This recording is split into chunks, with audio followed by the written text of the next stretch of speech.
இந்த பழங்குடியின மக்களை எந்த அளவுக்கு துன்புறுத்திருப்பாங்க. அவங்க செஞ்ச வேலை என்ன? காடு எங்களுடையது, குறிஞ்சி நிலம் எங்களுடையது, இதை எந்த கார்ப்பரேட் காரனை ஆக்கிரமிக்க விட மாட்டோம் என்ற உரிமை குரல் அந்த படத்துல நீங்க பார்த்திருப்பீங்க. போராடுகிற குணம் மக்களிடையே இருக்கக்கூடாது அப்படிங்கறதான் காவல்துறையை வச்சு அடிச்சு துன்புறுத்தி எத்தனை பழங்குடியின பெண்களை மானபங்கப்படுத்தி பாலியல் வன்புணர்வு செஞ்சு வாழ்க்கையை நாசமாக்கி இந்த பக்கம் 2006ல வன உரிமை பாதுகாப்பு சட்டம்னு கொண்டு வந்து 10 ஏக்கர் தரேனா கொடுத்தானா? எத்தனை பேர் 10 ஏக்கர் வச்சிருக்கீங்க? எத்தனை பேர்கிட்ட 10 ஏக்கர் இருக்கு? இல்ல ஏன் கேள்வி கேட்கல? மத்திய அரசு கொண்டு வந்தா மாநில அரசு துணை நின்று பெற்று தந்திருக்கணுமா வேண்டாமா? இவன் ஜாதி சான்றிதழே தரல உங்களுக்கு, கொடுத்தானா? இல்ல வாங்க முடியல. வாங்க முடியல எதுக்கு ஓட்டு போட்டீங்க?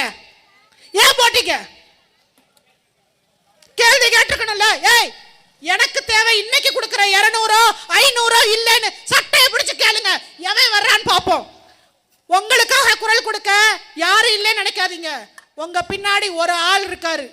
அந்த ஒரு ஆள் தனி ஆள் இல்ல, இந்த இருக்காரு பாருங்க.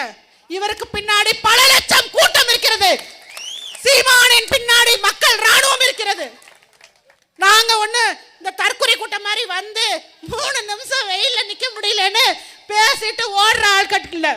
இங்க மழை பெஞ்சாலும் நான் இங்க நின்னுதான் பேசுவேன், வெயில் அடிச்சாலும் இங்க நின்னுதான் பேசுவேன்.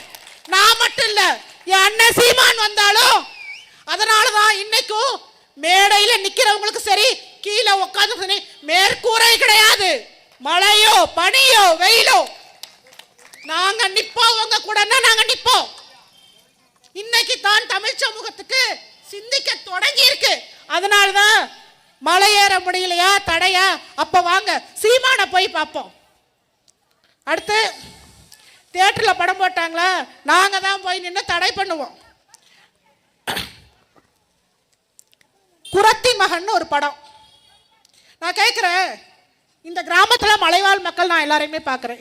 எனக்கு தெரிஞ்சு யாருமே டால்டா டின்னோட சுத்தல, ஊசி பாசி மணி போடல. அவங்கள தானே நீ குறவன் காட்டின, ஏன் போடல? ஏயா, நரிக்காரனையும் மலைக்குறவனையும் நீ என்ன மிக்சிங் பண்றியா? அறிக்கையில் என்ன கொடுத்துருக்காங்கன்னா, அவன் சட்டம் போட்டான் 10 ஏக்கர் கொடுத்துருன்னு. நீ சட்டத்தை அமல்படுத்தினா இவன் ஜாதி சான்றிதழ் கொடுக்கறதுக்கு என்ன கேட்குறாங்கன்னா, உன்னுடைய பூர்வகுடி மக்கள் என்ன தொழில் செஞ்சாங்களோ அதை நீ செய்யறியா? பழங்குடியின மக்களுக்கு வைக்கிற மாதிரி பேர் உனக்கு இருக்கா அப்படின்னு கேட்குறாங்க. நான் கேட்குறேன், அப்படி கேட்குற இந்த அரசாங்கத்தை பற்றி ஒரே ஒரு கேள்வி. இசை வேளாளர்னு ஒரு சமூகம் இருக்குங்க ஐயா, அதோட வேலை என்ன? நாதஸ்வர ஊதணும், மோளை அடிக்கணும், அதானே? சட்டசபையில் அவங்களுக்கு என்ன வேலை? நாதஸ்வர ஊதி மோளம் தானே நீ அடிச்சிட்டு இருக்கணும், ஏதாவது ஒரு கோயில் குளத்துல உட்காந்து. நீ எதுக்கு சட்டசபைக்கு போன? அப்போ உன் எண்ணம் எங்க இருக்கு? அவன் ஏன் நீங்க நினைக்கிறீங்க பழங்குடியின மக்களை யாரும் கண்டுக்கல? இல்ல, அவன் உங்களை பார்த்து பயப்படுறான். ஏன்? இது வரலாறு பிறந்த இடம். இங்க இருந்துதான் தமிழர்களின் வரலாறு ஆரம்பிச்சிச்சு. நாம ஏமாறுறதுக்கு என்ன காரணம் தெரியுமா? நம் வரலாறு நமக்கு தெரியாமல் போனது. எனக்கு சின்ன வயசுல ஒரு பழக்கம் உண்டு, அவ்வளவு சீக்கிரம் எந்த விஷயத்தையும் அப்ப இந்த மக்களுக்கு யார் குரல் கொடுக்கிறது? இந்த மக்களோடு மக்களாக 2 திராவிட கட்சி தான் நிக்கல. சரி, மற்ற கட்சிகளாவது நின்று இருக்குமான்னு பார்த்தா எல்லாமே இந்த 2 சிலந்தி வலைக்குள்ள போய் சிக்கிருச்சு. சிக்கி சின்ன பின்னம் ஆயிடுச்சு. இனிமே பேச மாட்டாங்க.